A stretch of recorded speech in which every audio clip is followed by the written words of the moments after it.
At night, the Eastern Front did not sleep. It waited. In 1942, German soldiers stationed in the frozen forests of the Soviet Union learned to fear silence more than explosions. Artillery could be predicted. Bombers could be heard. Tanks announced themselves.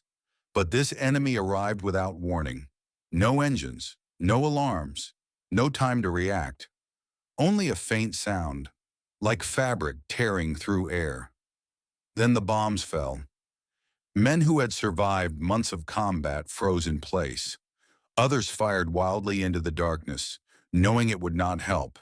They whispered a name they believed explained what they were facing. Nachthexen, the night witches. They were convinced these pilots were not human. They were wrong. The truth was worse. A war that consumed everything. When Nazi Germany invaded the Soviet Union in June 1941, it was not a campaign, it was annihilation. Entire Soviet armies collapsed. Cities were erased. Millions disappeared into prisons, graves, and frozen fields. The Red Army did not have time for tradition or pride. It needed bodies. And when there were not enough men left, the Soviet Union made a decision born of desperation. It sent women to war, not behind the lines, not as nurses, but into the sky. The order that changed the war.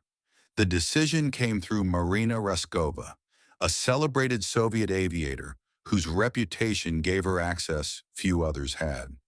Thousands of women volunteered, knowing many would not return. Stalin approved the creation of 3 all-female air regiments. One of them would fly only at night. The 588th Night Bomber Regiment. They were not given modern aircraft. They were not given protection. They were not expected to survive long. Aircraft made for dying, the planes assigned to them were Polikarpov P-02 biplanes, obsolete, slow, and fragile.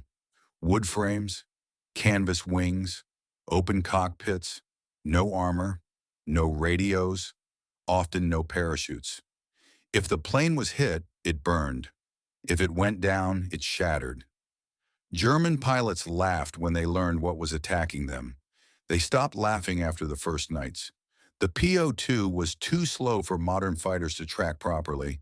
Its wooden body barely appeared on radar, and when Night Witch crews approached their targets, they shut off the engines. They did not dive. They glided. The last sound German soldiers heard was wind sliding over wings. Who was in the cockpit? Most of the Night Witches were barely adults. Some were still teenagers. Many had never fired a weapon before the war. They learned fast. They had to. They trained in months what normally took years. Navigation by moonlight. Bombing by instinct. Landing on airstrips carved out of mud and snow. Each aircraft carried only a few bombs. So they flew again, and again, and again. 8 missions a night was common. 10 was not unusual. Fatigue was constant. Fear was permanent. There was no escape. The strategy of exhaustion. The Night Witches did not destroy cities. They destroyed sleep. They attacked supply depots, fuel dumps, command posts, never the same target twice, never at the same hour. Their purpose was not devastation, it was erosion. German units learned that darkness no longer meant rest. Searchlights scanned endlessly. Rifles fired at shadows. Soldiers stayed awake for days, nerves shredded, minds breaking down. Some believed the Night Witches were cursed. Others believed they were already dead. The fear spread faster than the bombs. Hated and dismissed, the Night Witches were treated as expendable, even by their own side. They were issued uniforms that didn't fit, boots filled with rags, equipment no one else wanted. Male officers doubted them. Commanders underestimated them. Losses were expected. The regiment answered with discipline, mission after mission, night after night.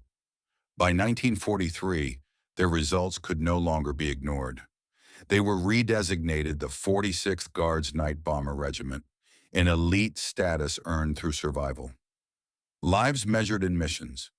Some pilots flew until their planes were held together by patches and luck. Others never returned. Nadezhda Popova once flew 18 missions in a single night. Irina Sabrova flew over 1,000 missions during the war. They watched aircraft explode beside them. They landed knowing they would take off again before dawn. There was no time to grieve, only to reload.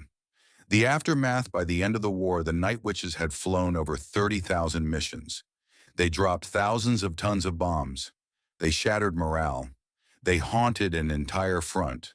30 were awarded the highest honor in the Soviet Union. Many were forgotten anyway. Their story did not fit the myths people preferred to tell about war. Why they still matter tonight? Witches proved that terror does not require power, only precision, only patience. They weaponized silence. They turned weakness into camouflage. They made fear routine, and they forced an enemy army to lie awake at night, listening. The war ended. The front moved on. The nights grew quiet again. But decades later, German veterans still remembered the sound.